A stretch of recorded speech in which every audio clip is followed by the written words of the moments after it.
예수님께서 십자가에 죽으시고 난 다음 하나님께서는 그곳에 교회를 세워주셨습니다. 그 영광스러운 주님의 교회를 통하여 하나님의 나라가 이 어둡고 죄악이 많으며 악한 세상에 임하기 시작을 하였습니다. 오늘도 우리가 하나님 앞에 신앙을 고백하면서 아버지의 나라가 임하기를 간절히 구했던 것도 그 통로는 바로 교회를 통하여 하나님의 나라가 이 땅에 임하게 된다는 사실입니다. 하나님의 나라는 이렇게 주님이 피로 값주신 교회를 통하여 가난한 자들과 힘없는 자들과 소외된 사람들, 죄로 말미암아 고통당하는 사람들에게 널리 임하여 왔습니다. 이 교회는 거룩한 것으로서 속된 것과는 구별이 되어 있습니다. 그래서 이 복음이 가는 곳에는 하나님의 놀라운 역사들이 일어나는데 축복의 샘물이 교회를 통하여 솟아나게 되고 여기서 성도들이 힘을 얻고 하나님 앞에 영광 돌리는 삶으로 변화가 되었습니다. 가물어 우리가 시들어가는 영혼들에게 마치 예를 들어서 우리 집에 화분이 시들어갔습니다. 아주 무더위가 오니까 이틀 만에 시들어가요. 물을 주고 난 다음에 오후에 보니까 생기가 돋는 거예요. 우리 영혼은 이 땅에서 시들 수밖에 없습니다만 주님이 주시는 생수와 같은 은혜와 말씀과 구원의 은총을 통해서 생기를 얻게 되고 솟아나게 되어지게 되고 우리의 삶이 하루를 산다 할지라도 죽는 자처럼 살지 않고 살아있는 자처럼 살 수 있도록 하나님이 교회를 통하여 역사를 지금까지 이루어 주셨습니다.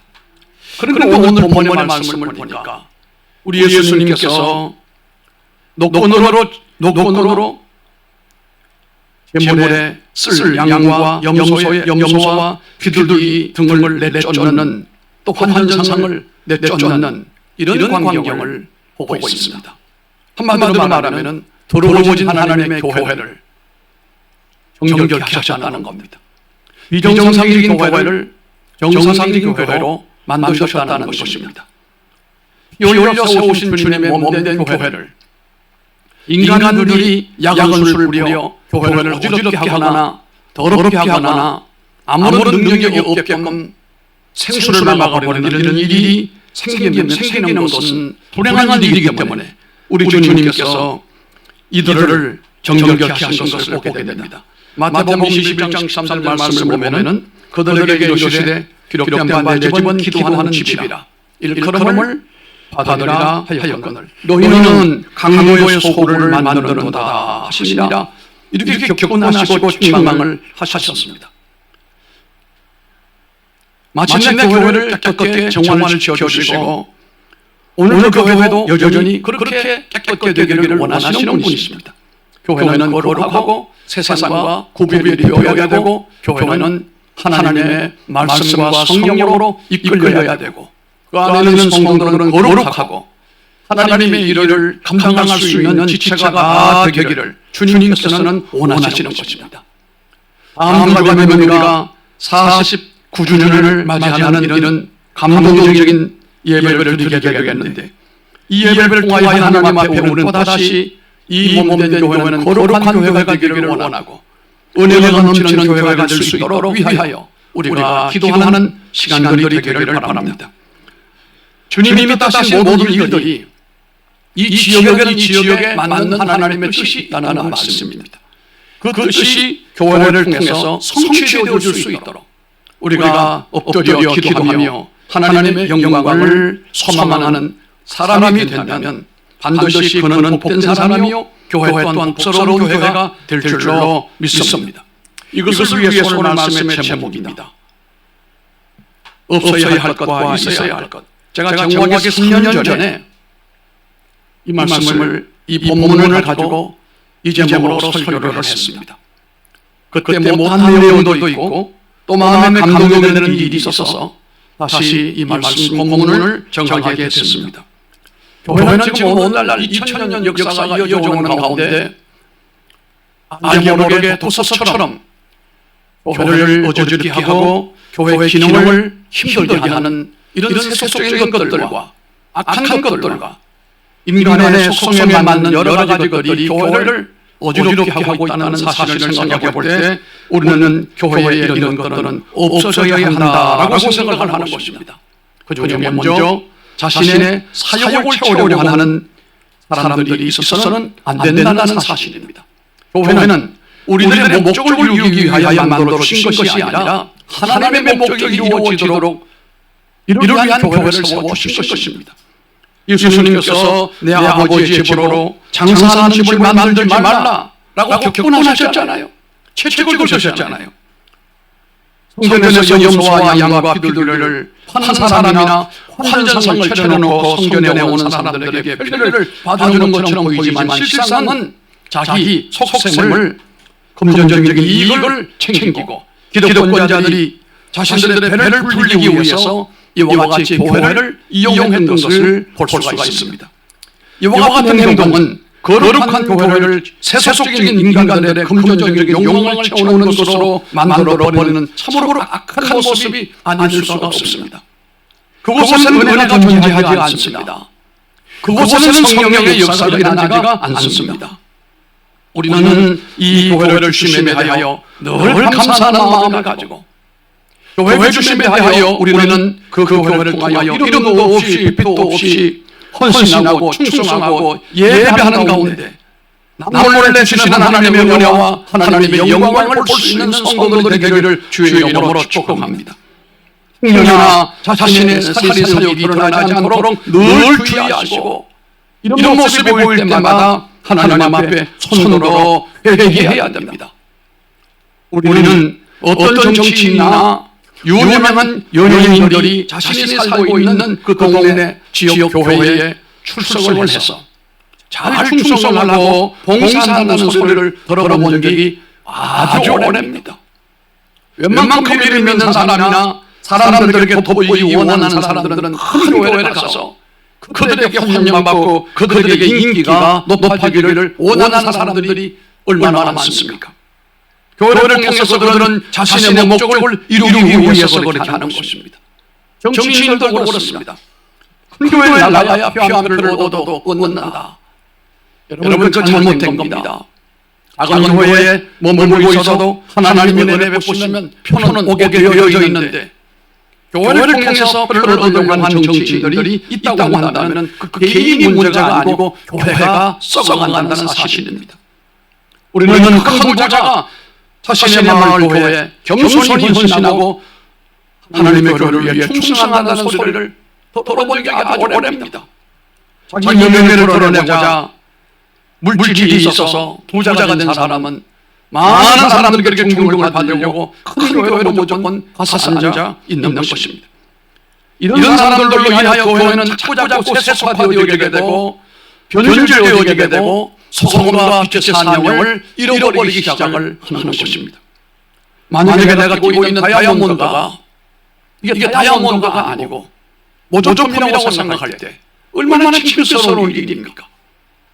우리가 섬기는 교회가 주님이 본래 의도하신 그대로 소송과 빛을 드러낼 수만 있다면 그 교회는 하나님의 사랑받는 교회가 될 줄로 압니다. 우리는 교회를 통하여 우리 개인의 사리사욕을 얻으려고 하지 말고 온전히 우리가 헌신하고 봉사함으로 주의 영광이 나타날 수 있도록 힘쓰는 그런 모습이야말로 아름다운 모습입니다. 두 번째는 안일주의를 경계하게 되기를 바랍니다. 신앙생활하는 예수님이 지셨던 그 십자가를 오늘 내가 짊어지고 힘들고 어려워도 그 목적을 향하여 사명을 따라 살아가는 것이 우리의 신앙생활인 겁니다. 그런데 안일하게 신앙생활을 하려고 마음을 먹으면 언제나 시험이 떨어지지 않습니다. 예수님 당시에 처음에는 먼 곳에서 양이나 염소나 제물을 가지고 와서 정성으로 제물을 드리고 제사를 드렸거든요. 그런데 이것이 계속 되다 보니까 편리한 것이 좋아지게 생겼습니다. 좀 편안하게 할 수 있는 방법이 없을까라고 생각하던 차에 경제적인 이익을 추구하려고 하는 사람들의 생각과 맞아떨어져서 이제는 옷만 가지고 와서 교회 앞에서 아니 교회 안에서 짐승을 적당하게 사가지고 이것을 하나님 앞에 제물로 드리고자 하는 이런 안일주의가 일어나면서 이것을 또 이용하는 세력들이 연합하여 오늘 주님의 채찍을 받아듣는 것을 생각하면서 안일주의를 우리가 버리시기를 바랍니다. 신앙생활은 십자가를 짊어지고 주님을 따라가는 길입니다. 거기는 눈물이 있고 피가 있습니다. 편안한 곳이 없습니다. 주님이 십자가를 짊어지고 올라가셨던 그 모양대로 우리가 하나님의 교회를 섬길 때 안일주의를 등지고 어떤 괴로움과 힘든 일이 있어도 기쁨으로 믿음으로 흔들림없이 올라가는 그 모습, 하나님이 축복하실 뿐만 아니라 그런 교회를 귀한 교회라 축복하실 줄로 믿습니다. 신앙생활은 여러분 이 환경이 자꾸 변화하는 환경 가운데 변질되지 않기를 바랍니다. 이전에 크게를 위하여 힘써서 봉사하고 헌신하고 어려운 가운데도 충성하셨는데 이런 좋은 환경 가운데서도 그 믿음이 폐쇄된다면 참으로 안타까운 일입니다. 오늘 우리가 드리는 예배 시간에도 교회 문을 닫으시고 예배 시간에도 참 덥습니다. 오늘도 어저께도 마찬가지고 이게 점점 더워지고 있어요. 우리만이 문제가 아니에요. 유럽도 그렇고 남미도 그렇습니다. 예전에 우리는 선풍기 하나만 있어도 그저 고마워하고 감사했습니다. 아이들이 중학교에 100명, 200명 모여도 선풍기 전경에 돌아가는 선풍기 바람 그 골골골 문 닫아놓고 돌리면 열풍이 똑같아요. 그런데도 선풍기니까 감사하는 마음으로 다 받아들였거든요. 그게 비하면 여러분 얼마나 지금은 더 좋은 환경 여건입니까? 그 어려운 가운데도 그때는 모두가 다 어려운 여건도 감사함으로 받아들이고 그 가운데서 믿음으로 열심히 살았던 날들을 요즘 저는 가끔 생각을 하고 있습니다. 우리가 삶이 더 좋아진다 해도 여건이 좋아진다 해도 그 믿음의 정신만큼은 힘들고 어려울 때를 잊어버리지 않기를 바랍니다. 어느 시골 교회 목사님이 고집센 교인이 새로 집을 멋있게 짓고 난 다음에 문제는 그 뒤로부터 교회를 출석을 하지 않아요. 목사님 신방을 갔습니다. 집을 잘 지으시고 아주 벽난로도 훌륭하게 만들어 놓고 있기에 둘이 그 난로가에 앉아서 대화를 나누다가 목사님이 그 타고 있는 그 장작 가운데 부젓가락을 통해서 그 장작 불 타는 걸 하나 빼가지고 바깥에 집어냈습니다. 그리고 한참 얘기를 하고 난 뒤에 보니까 빼낸 장작은 이미 불이 꺼져버리고 말았고 안에 타고 있는 그 장작은 잘 타고 있거든요. 눈치 빠른 이 보좌가 보더니 금방 깨달았어요. 목사님, 다음 주일부터 열심히 교회 가겠습니다. 장작금이 함께 더불어 불이 붙으면 화력을 더 낼 수 있지만 그걸 빼가지고 혼자 따로 빼놓게 되면 그게 불이 붙는 것이 아니고 속이 꺼져 버리게 되거든요. 사람들이 모이는 교회라고 하지만 모여서 참 우리가 친교하고 함께 신앙으로 교제하고 이런 아름다운 공동체를 이루어 나가다 보면 우리 모두에게 은혜가 되고 복이 되고 교회는 더욱더 풍성하게 될 줄로 믿습니다. 참으로 우리 교인들은 칭찬할 게 많습니다. 힘들고 어려워도 모두 초대교회를 꿈꾸면서 내 것을 내 것이라 하지 아니하고 물질이든 물건이든 서로 통용하려고 하는 이런 아름다운 믿음이 있어요. 우리가 애찬을 코로나 이후에 직장 운영을 하지 않고 가정별로 이렇게 자원해서 아마 한 달에 한 번씩 돌아가는데 이것도 쉬운 일은 아닐 겁니다. 근데 제가 가끔 이렇게 눈여겨봐요. 그리고 식당사역위원장께 가끔 질문을 합니다. 혹시 힘들어하지 않습니까? 힘들어한다면 그것도 하지 말아야 되니까. 아닙니다. 힘들어하지 않습니다. 기본으로 하는 것까지는 잘 몰라도 어쨌든 짜증을 내지 않습니다. 그렇겠습니다. 이것도 훈련이다. 내가 내 손으로 만들어서 함께 나눠 먹는 거. 이 천국 생활 아니겠습니까? 그것이 대단한 것이 아니어도 나눔을 통해서 서로 기쁨이, 교제, 이것이 주님이 얼마나 기뻐하시는 것이겠느냐 말이에요. 우리 교회는 장작 불타던 장작 빼내가지고 혼자 타고 있다가 혼자 끄지는 그런 존재가 아니라 힘들고 어려워도 함께 더불어 불을 피워나가는 우리 모두가 되기를 바라고, 그로 인해서 하나님의 놀라운 축복 또한 우리 가운데 임하게 되기를 주의 이름으로 축복합니다. 어쩌나 오늘 신앙생활하는 가운데 따라합시다. 안일주의를 경계하리라. 이걸 경계하기를 바랍니다. 성경은 뭐라고 말씀했습니까? 죽도록 충성하라고 하시잖아요.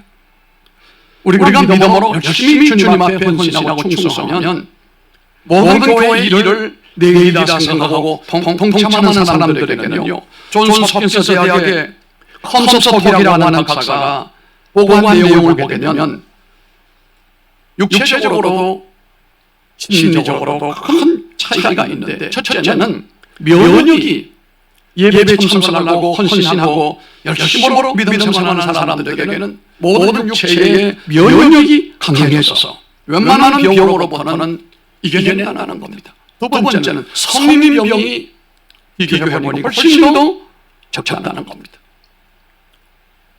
저는 감사한 것이 있습니다. 혈압이 높지가 않습니다. 당이 그렇게 높지가 않습니다. 성인병이 아직은 없습니다. 그렇다고 다 아무런 문제가 없는 건 아닙니다만, 이 성인병은 어떤 병을 일으킬지 모르는 원인이 되잖아요. 그렇습니다. 성인병이 상대적으로 거의 절반에 머문다라고 컴톡스는 보고를 했거든요. 뿐만 아니라 예배 중에 찬송을 열심히 부르고 찬양하는 사람들에게 보니까 상대적으로 기관지가 깨끗하고 늙어도 좋은 목소리를 유지하더라, 이 말입니다. 사실 노래 잘하는 가수들이 제일 고통스러워하는 것이 나이 들면 목소리가 옛날같이 안 나온다는 거예요. 목소리가 늙어가는 것은 그건 수술도 되지 않는다는 겁니다. 그런데 우리가 나이가 들어도 늘 찬송하고 찬양하고 예배하는 사람들에게는 상대적으로 기관지가 깨끗하고 성대도 건강해서, 그러니까 사람이 죽는다는 것은 숨을 못 쉬는 거잖아요.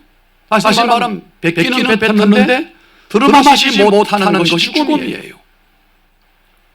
마지막에 보면은 암이 원인이고 다 원인이지만 그게 아니에요. 결국은 그러고 인하여 뭘 못 쉬는 겁니까? 숨을 못 쉬는 거예요.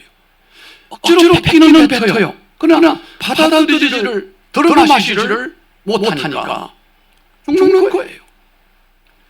여러분 열심히 덥고 힘들고 어려워도 찬양도 찬송도 힘있게 하시고, 누가 뭐라고 합니까? 우리 교회 찬양 못하는데 음치인데 왜 그렇게 자꾸 열심히 하는 소리 질러서 우리가 혼란에 빠지는 이런 사람들은 없잖아요. 치실기가 음치기가 있기 때문에 똑같잖아요.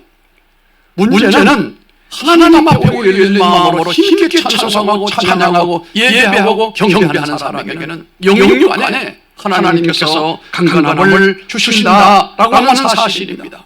오늘 새벽에 제가 어저께 누가에게 보여준 것이 있어요. 그래서 내가 신앙생활의 10개 명이라고 하는 내용으로 단톡에다가 올렸어요. 이렇게 하면 이렇게 되고 이렇게 되더라.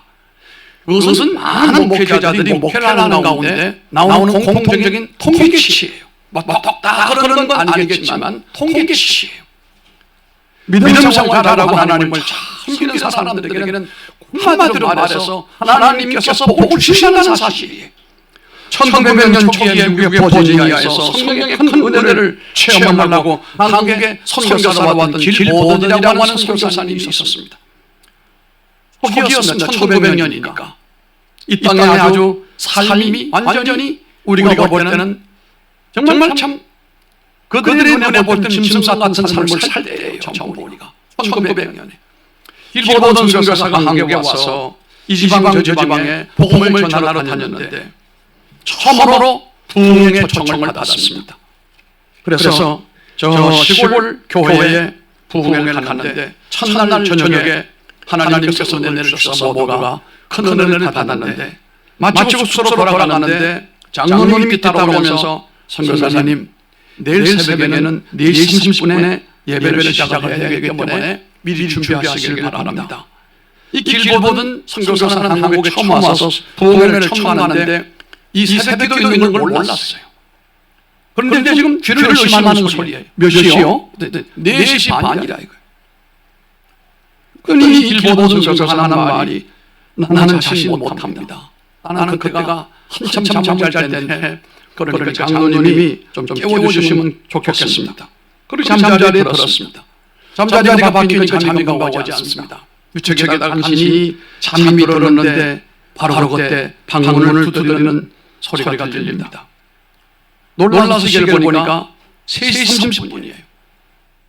4시 30분부터 시작한다는데 몇 시간 전이죠? 1시간 전이에요. 장로님, 4시 반인데 왜 벌써 깨웁니까? 선교사님 일어나서 준비하시고 그리고 또 준비기도 하시고 하시려면 시간이 걸립니다. 그러니까 길보던 선교사가 속으로 이 새벽 3시에 내가 일어나가지고 4시 반에 나가면 캄캄한 겨울에 뭔 사람이 온다고 날 이렇게 지글지글 볶아댈까. 내가 이제까지 하나님을 섬겨도 새벽에 이렇게 나간 적이 없는데 그래서 눈을 비비고 정장을 나가고 문을 탁 열어보는 가운데 깜짝 놀랐어요. 어젯밤에 모였던 사람보다 더 많은 사람이 곳에 앉아가지고 앉아있는 거예요. 이거 도무지 어떻게 된 일인가. 길보던 선교사님이 그 모습에 큰 감동이 되어 새벽에 말씀을 전했는데 또 하나님의 성령이 크게 역사함으로 모든 사람들이 많은 은혜를 받았습니다. 그러고 난 다음에 끝나고 난 다음에 장로님이 나오시더니 우리 통성기도를 인도하겠다고 하면서 통성기도를 하는데 그때 처음 들었던 기도가 뭐냐면은 주여 삼창이라. 주여 삼창이 뭔가 들었더니 주여 이게 예레미야서에 나오는 예레미야가 처음으로 삼창을 하면서 주를 3번 불렀거든요. 그 소리가 진동을 하고 큰 소리가 온 마을을 울려퍼지는 것 같았는데 일기보는 선교사님이 쓰러질 듯이 충격을 받은 거예요.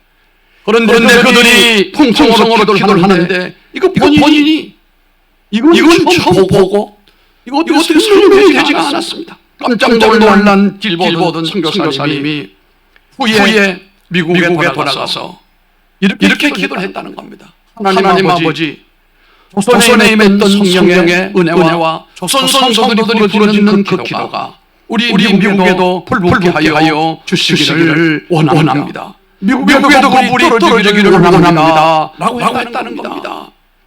그런 열심과 믿음의 역사가 시들어지지 말고 우리 교회도 넘쳐나게 되기를 바랍니다. 청년 때부터 열심히 하나님을 섬기고 결혼하고 난 다음에도 하나님을 잘 섬기고 반드시 하나님은 거기에 대한 복을 주시고 그들의 후손에게도 복을 주시고 그의 남은 삶에도 역사하실 줄로 믿습니다. 그런데 교회에 꼭 있어야 할 것이 있습니다. 주님께 버림받지 말아야 됩니다. 초대를 옮겨가지 않게 해야 됩니다. 이러려면 꼭 있어야 할 것이 있어야 됩니다. 이것이 뭔가요? 바로 성령의 순수입니다. 주의 성령의 보혈입니다.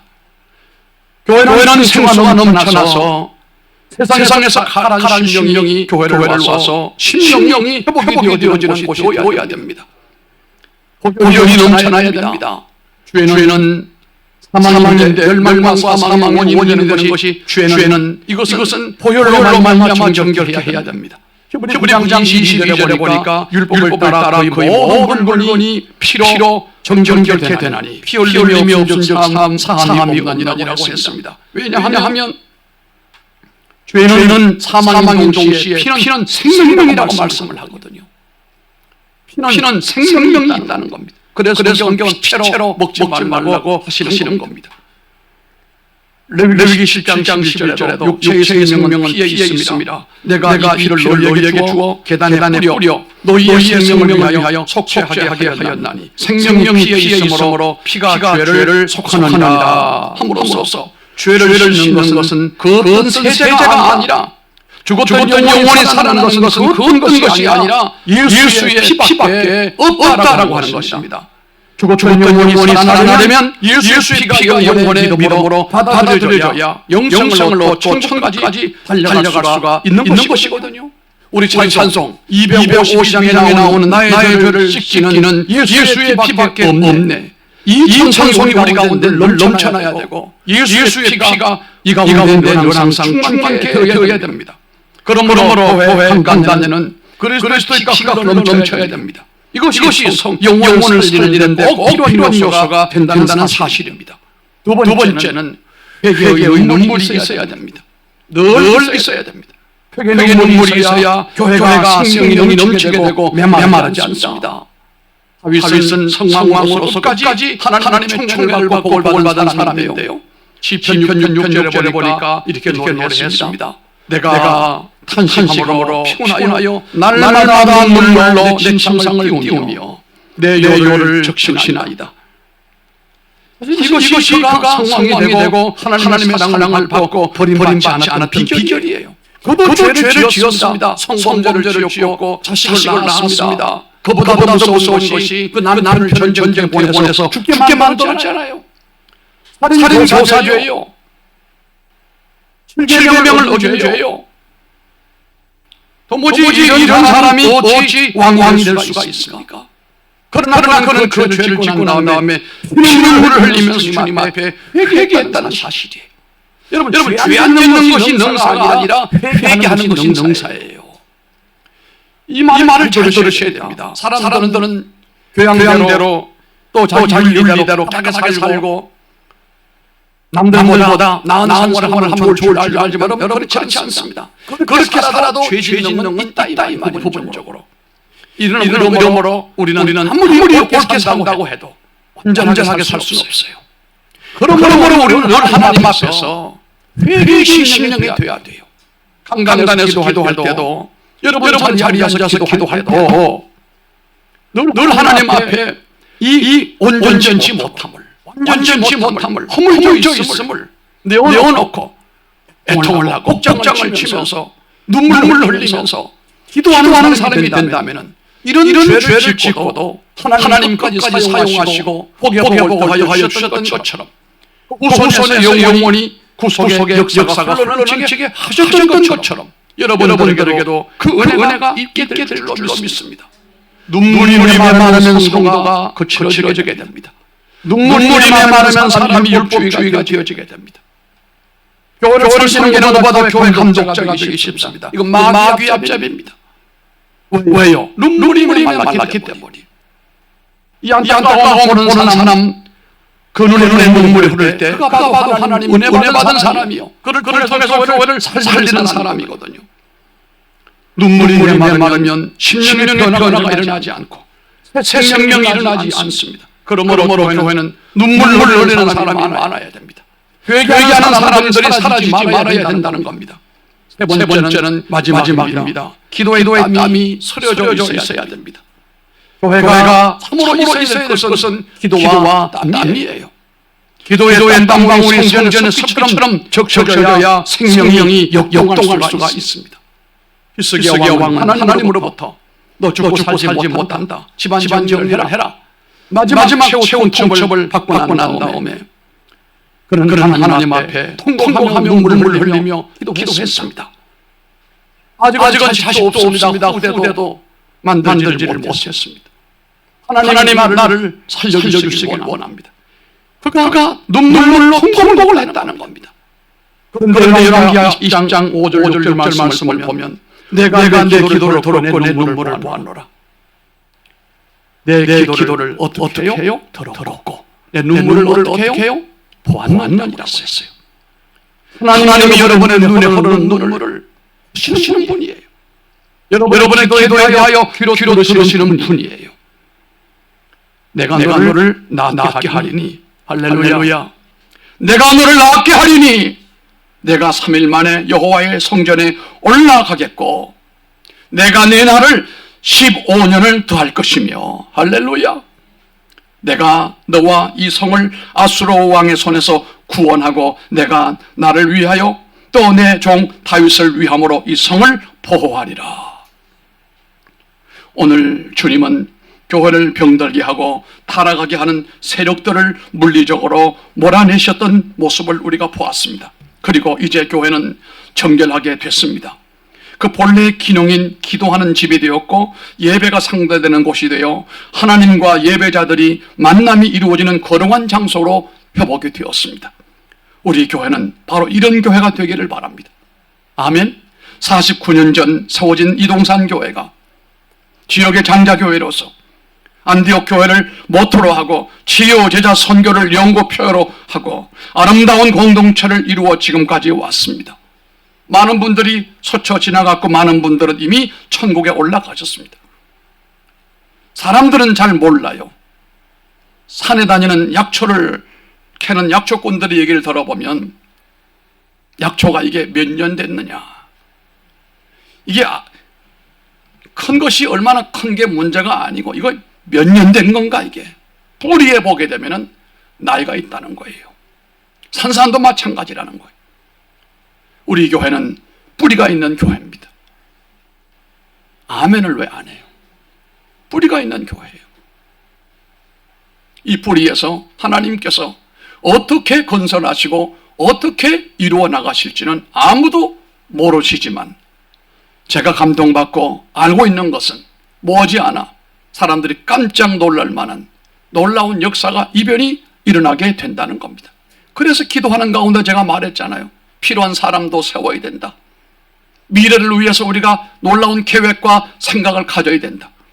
하나님이 역사하시고 문을 여실 때 우리가 감당 못하여 어리둥절하지 말고 그 모든 구조가 하나님의 새 역사가 일어날 수 있는 구조를 우리가 만들어 나가야 된다. 저는 그것을 위해서 목회하고 있고 이것을 위해서 애쓰는 사람이에요. 우리 때문에 하나님의 역사가 중단되거나 막히지 않고 더 뻗어나갈 수 있는 놀라운 역사가 이루어지게 되기를 주님 이름으로 축복합니다. 존귀하신